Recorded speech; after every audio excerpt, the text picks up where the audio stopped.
This is episode 197 of Stu's Wrestling Podcast, and we are going to Canada today. We are going to Canada, and we are with the former TNA and ROH star, and formerly a WWF and WCW star, as Pierre Corlett, of course. But we've got PCO in the house on the show today. How are you, sir?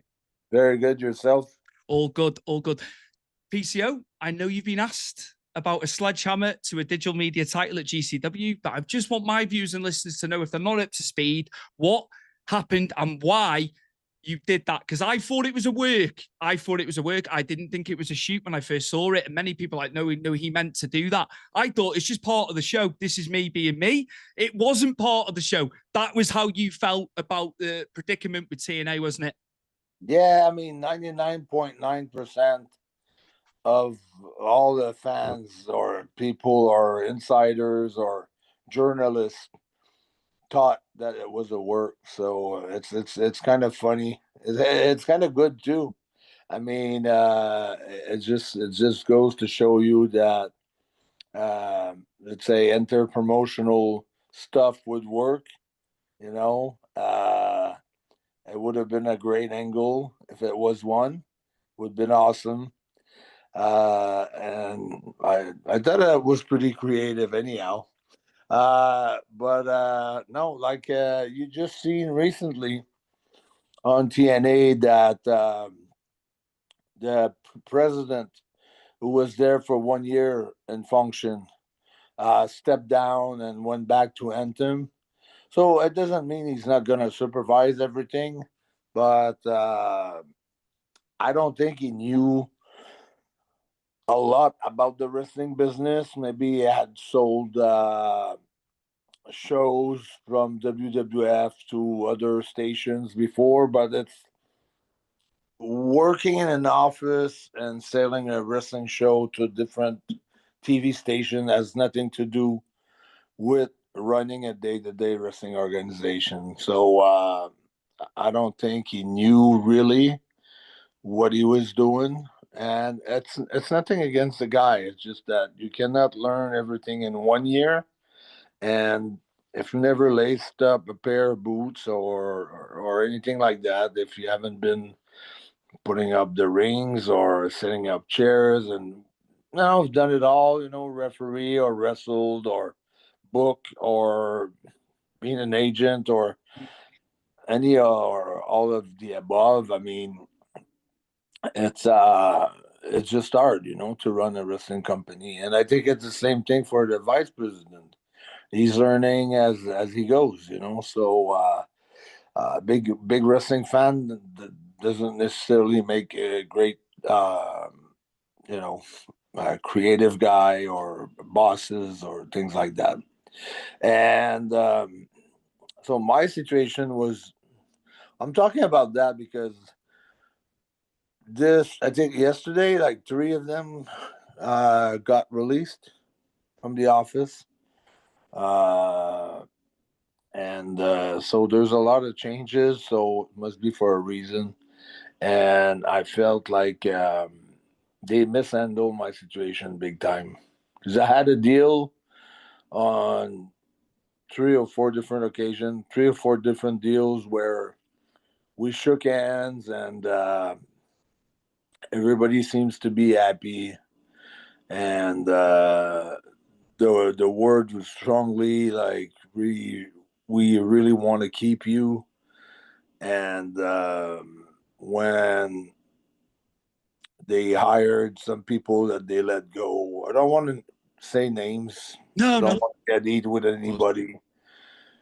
But eventually, security for wrestlers became like you couldn't break a nail anymore. Like everything was dramatic. If you bleed because you had a headbutt and you just, for whatever reason, something happened, they were crazy about it. For 2 stitches, they wanted to send you to the hospital. I said, no, just put some glue in it, like super glue. I mean, I've done that all my career. Mm-hmm. Why would I go spend like 3 or 4 hours at the hospital for 2 stitches? and everybody was on the edge. And that happened after, and it's nothing against the person or whatever happened, but when the incident of the Chris Bay happened, uh, just prior to that, there was a Alicia Edwards got a big concussion where she had blurry vision, and she had a lot of problems for like a month, to recuperate from that. And the week after that, or 2 weeks after that, it was the Chris Bay incident, and they went crazy. I mean, on security. I mean, every little things was like under the microscope. And you talk about a company that the year prior to that, like I had, let's say, something would happen to me. I was on my own. I would have to go to my doctor and fix it myself, and nobody would really care that much. So, anyways, so just before, so even like their the therapist, whatever, doctor or physician, I don't know how to call him really. I don't know what he was. I didn't do a background check on the guy, but anyways, he was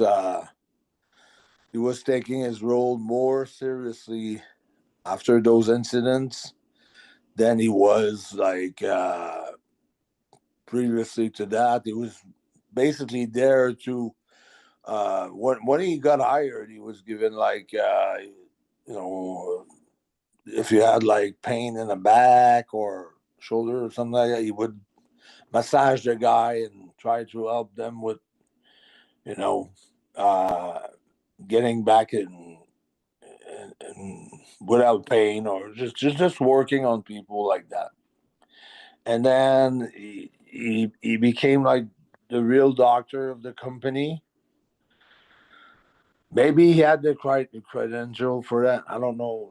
Like I said, I didn't background check him. But anyways, so I made a deal in Fayetteville. That was November 8, 9. Then I asked for my contract because it was not on my emails. Then they said we'll talk at final resolution on December 13, 14.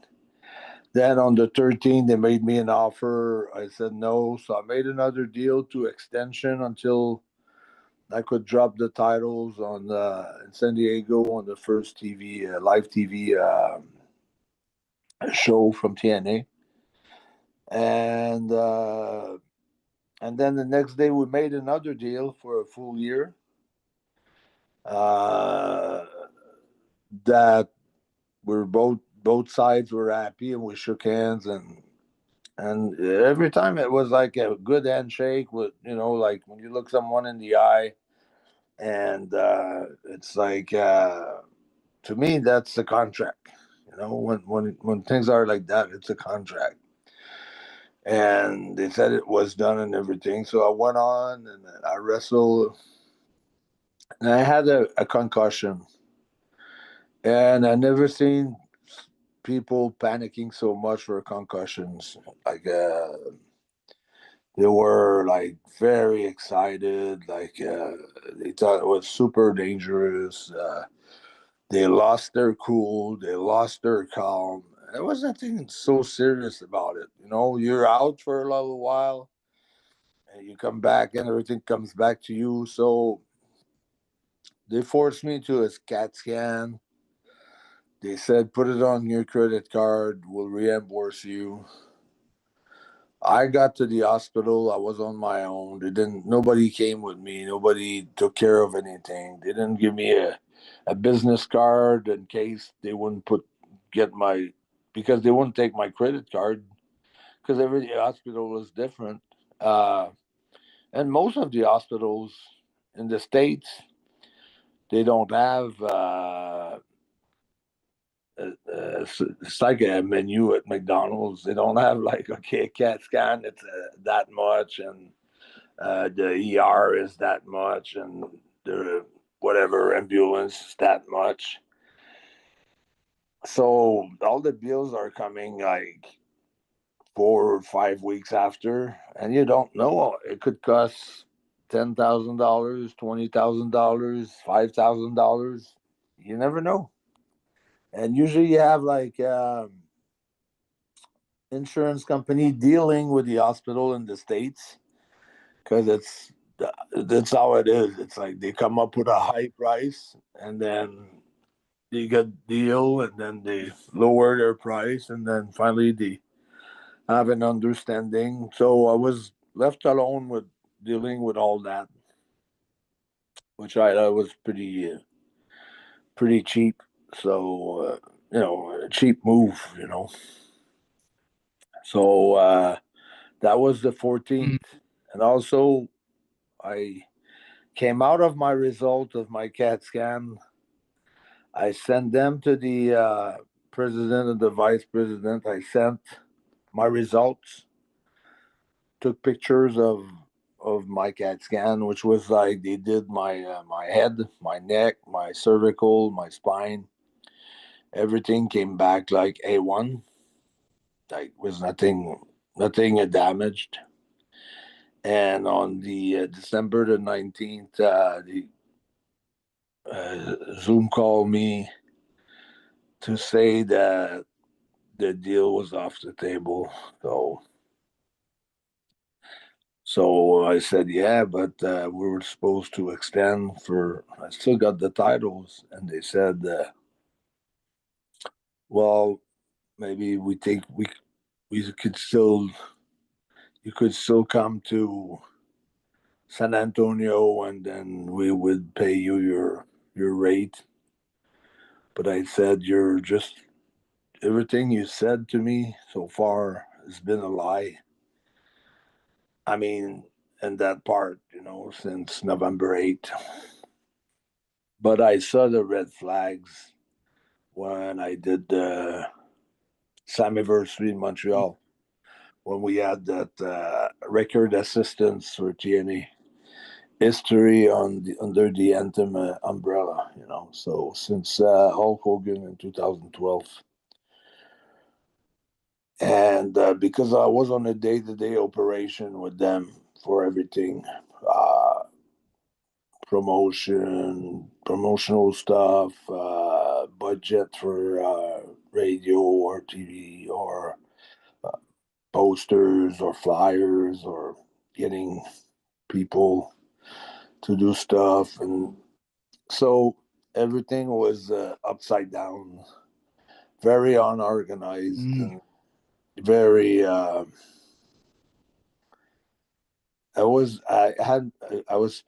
struggling more with the TNA new regime than I was with, let's say, selling tickets. It was harder to have them to go to a 4,000 seats capacity arena. Like they wanted to stay small, and they wanted to. But I was telling them, well, if you pay X amount of $1,000, why wouldn't you have you wouldn't why wouldn't you want to have more people? It's the same price. I mean, you already pay for flights, for hotels. Well, if you can have like more people, that's just more money in your pocket. Everything's the same rent, it's the same security, it's the same. Everything was the same. So, anyways, there was a lot of red flags there as far as I knew more behind the scene, how unorganized it was, Mm. or well, I see a lot of lacks of things, like let's say leadership, kind of nobody would take the lead. It was just hard to get something going. You would ask for something, and it would go from one person to another, and you never knew who was making the tough decision at the end of saying yes or no. So it was just tough. So when we got there, I knew I could have asked for my release there. I should have asked for my release back then. But then I was in a comfort zone in a way where I really like the upfront of the company. The roster was great, very talented, very very friendly. One of the best rosters that I was part of because not just on talent, because I was part of a talented roster before WWE and WCW, but just the way that everybody was so competitive without like really slashing nobody in order to get further. If you had a good match, everybody was happy for you. Or, if I see someone having a good match, I would tell him, like, that was crazy, that was good. And that was pretty much a nice atmosphere. No backstabbing, no pranks, no bullshit whatsoever. Creative was great. I mean, production team was awesome. They're doing miracles there. They don't have much. They do great. Awesome, talented production team. Everyone working there, super nice guys. So that was tough to leave. That was tough to ask a release on them. And I like the product too. I thought it came out good production on TV. But I knew behind the scenes it was messed up. So on that Zoom call on the 19th of December, they said there was no more deal on anything. Anything promised was taken off the table. And I was kind of frustrated, not by that, but by the fact that why, because I had a concussion, and I don't know, I didn't really get any explanation, but other than the uh, safety wise, they wanted to not to take that chance. So I've wrestled on the 19. I've wrestled on the 26th in Detroit. I was on my paper, on my CAT scan. I was good to work the next day with the specialist out there and the doctor. And if you're a general physician or a chiropractor, can overrule the specialist. I mean, that for me, that's kind of special. And I don't know, like, if you didn't want to resign me, you should have told me, like, the first time. But all the time it was, no, we really, really want you back for next year. And then everything was pulled off the table. And then I said, so basically, you're telling me that you it was all a lie. It was like all bullshit, and whatever you said, your promises aren't meaning anything. And they said yes. So, and then you asked me to go to San Antonio, and I said, well, why would I go there if you broke all the promises? It's not on me, it's on you. It's really not on me. It's my deal to go to San Antonio was made already. My deal for the full uh, 2025 was done with you, and you're pulling everything out of the table. So I got booked with GCW, and had the title with me, and then I did what I did, and that's it. Am I right in understanding with the terms previously before they went back on it? You were willing to work more dates for less money. Am I right in understanding that? Am I correct there? Yeah, more dates for less money. I just the mind boggles that they do that to you. I'm a fan. I'm a fan. I've never wrestled. I don't know the inner workings that way, but to tell No, you one to tell you one thing and do another, to me, is just crazy. And it's the numbers you've drawn over your time there. And, you know, the same with Ring of Honor, You know, you've come back in and the mind boggles with what you're saying, the way you've been No, treated. Ring of Honor were great. They were Yeah. great. They just Yeah. closed down the company. You know, it was just because of the pandemic. After that, they couldn't. No. Because they had paid. Listen, the money I was making with Ring of Honor was absolutely crazy. It was awesome money. That was you know, as good as WWE or AEW. That was great money. Uh TNA, I was making decent money compared to what I was making. Nothing close to ROH, but decent money, still good money. But ROH was off the roof. It was great money. And TNA, the first years, you know, my salary keep uh, being brought up and brought up and brought up by Scott Demore. Uh, and I like working for him. So when he left, I was like very shocked.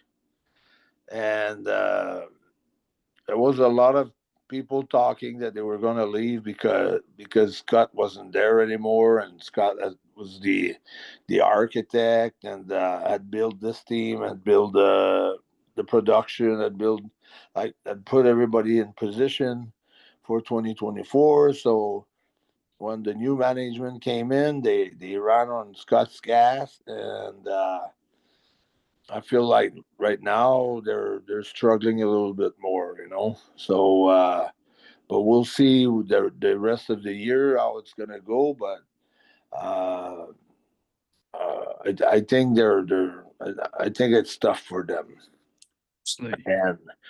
and they were all happy. They made the deal with WWE, so we'll see how this is gonna go.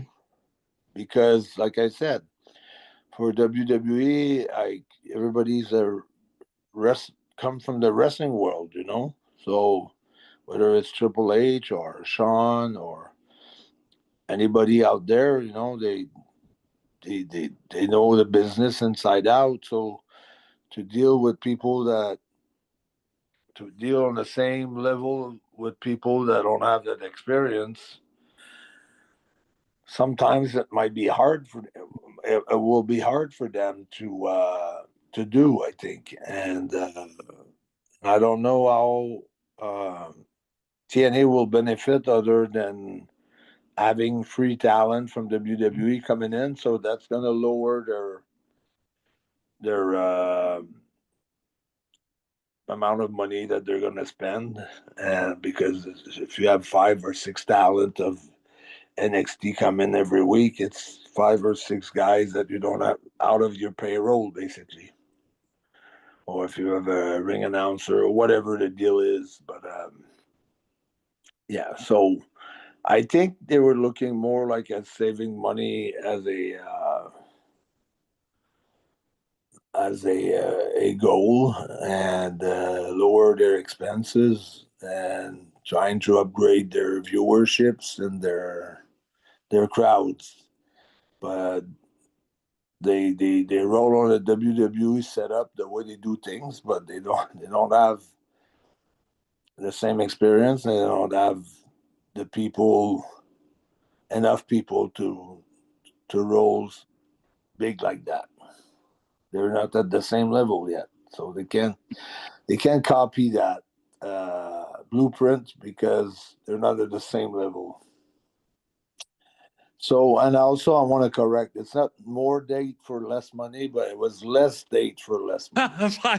Okay, I apologize. I apologize. Because they were doing like 45 or 40, nearly 50 dates per year, and now it's going to be 30 dates per year.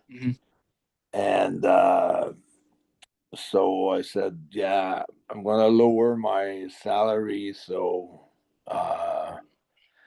because with my higher salary, it was like, okay, you can be on that guaranteed so amount of shows with that money. So I lowered the money to be on every show. So they were excited about that, and then they pulled off. So I did the sledgehammer on the title because I never liked that title. I never wanted it. Like they said, well, we'll give you the digital title, and I said I don't want it. Like from day one, I didn't want it. Like, it didn't mean anything to me. But they say no, you'll have the international title and the digital title. So I was okay if you want, but I don't need the digital title. Like, to me, uh, I mean, great name. I've been champion with this title. Great names. I think Joe Hendry and Jordan Grace, Tommy Dreamer, maybe Cardona. So I think that be a good names, but it was never a title that was up front, that much. Not even a second title. So never really cared for this title, and I don't say that. I want to stay humble with it, but didn't mean much to me. Well, because previously it was a WWF, the tag title with WWE, 3 times the hardcore title with WCW, and all the titles with ROH, pretty much the trio, the tag and the world and the NWA tag Crockett Cup, and uh, so yeah, so it didn't mean that much to me. So uh, if I was them, I would have never. After I smashed it, I wouldn't have bring it back. Uh, and also, that's another thing. Like, the international title was supposed to made into a with a TNA logo, and then when I was asking about it, like towards the end when I was there, they said, Carl, it takes a long time to do things like that. And when I sledgehammered the digital media, they made another belt in 3 days. Go figure. Go figure, isn't it? Just. But for me now, it's all behind. I'm talking about it like a joke. Yeah. Because even if I think it's not fair or it's whatever, it's unfair. I mean, life is never fair, and you just do what you have to do for yourself and do your best every day, and that's it. Absolutely. Just moved on. Yeah. I call you the Renaissance man. I tell you, and just unbelievable. Like Ring of Honor, you, Brody King, Marty Skrull, winning the world title. Ring of Honor was so good, and like I watched it week in and week out. TNA not so much. I'll be totally honest, but I obviously saw what you were doing through social media and the clips and things like that. But the Ring of Honor run, you alluded to it earlier, like just it was just so good, and Sinclair and all that. It's they're great, but I don't like it as much now. That AEW have got hold of it. It was so much better previously. Oh yeah, because that was the main focus when on ROH, and then again, like I'm still friend with the the accountant, like Ian King. Like every once in a while we talk to each other. The guy who was booking the building, Gary Juster, good friend of mine. Every time I go to Atlanta, we go for our lunch together. I kept like Carrie, the first one, the first owner of ROH. I always in touch with him. Like a lot of guys. So ROH was awesome. That was an awesome. Like ROH, they flew me to Baltimore. They showed me around the whole day, St. Clair, all how big it is, and all the TV stations, and the dojo for the ROH. And I met with some agents and with Delirious Booker and everything. And just before I left, we discussed the money situation. I shook hands with Joe Koff, who passed away this last year, and he was a great guy. He was a great boss. Like no power trip, no intimidations. He was just a good, sincere man, you know. And I really enjoyed my time over there. Made a lot of great friends. And now it's just like the third wheel or second wheel of Mm, it's a backup, it's a back burner. mm. It's not the same, of course. But maybe they have a plan for them. I don't know for ROH. So much talent in there. You know that they could, and I'm not opposed to Jericho being the champion or anything like that. Don't get me wrong. You know he is the name and incredible career. But I just think you could be putting that title on somebody else who would come through that company. There's just a lot of AEW talent in there in amongst it.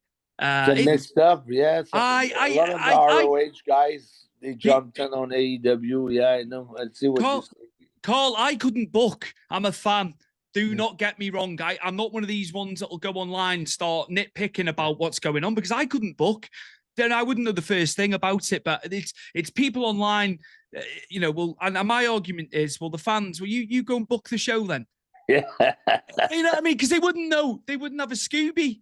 They wouldn't have a Scooby what to do. Do you know what I Not mean? only that, there's so many things behind the scenes that people don't know. Absolutely. The attitude of the guys. Sometimes, they if they put a title on a guy who is too young and his attitude totally completely changed. It did happen to me. I became a tag team champion at 25 years old in the WWE, Absolutely. and it changed my. I was not as humble. I was not the same guy. I became a different guy. I started believing in my own bullshit, and it was too young, I think. Mm. And sometimes you want to go with the out, it's okay, but you have to make sure that the kid is strong enough behind the ears to handle a push like that. Because if you listen, this it's not me saying that. I've listened Surgeon Slaughter on Stone Cold saying that he needed to be drunk all the time to palliate with that pressure. Same thing with Sean when he was the champ. He had to take some substance to endure that pressure, and it was like that for many, many, many Mm. champions. And on top of that, you become more arrogant and more this and more that, and so it changes a lot of things that Mm. people don't think about it. Oh, why they don't put it on this guy or that guy or this and that? You don't know how what's the way he acts behind the scene, how he is in a meeting with the let's say the creative team or the promoter and things like that. So that plays a lot into what's going to happen up front. A lot have been decided in the back for a reason, and or maybe someone has a problem with his wife or his family. Someone's injured, but he doesn't want to say it because he doesn't want to lose his spot. There's so many reasons that can affect the way that the fan think. Oh, this guy should be the guy, but there's there's so many things are missing to your analyze. You're just looking at talent, or you're just looking at charisma, or just looking at one thing, and your thing that you're looking at, it's from what you see in the ring, but behind the life still happening behind the scenes and every day. And I mean, I've seen so many different situations with so many different stars or potential stars that they never became it for a reason. It's so hard, like you say, having success so young. And then I think people in other walks of life and jobs would be the same. It's trying to keep the ego in check. That's what I'm taking away from that. And it's From what hard. Like they put the title on MJF, like what, last year or 2 years ago in AEW. Where do you go from the top? You can only go down. So it's a process where it's going to be you know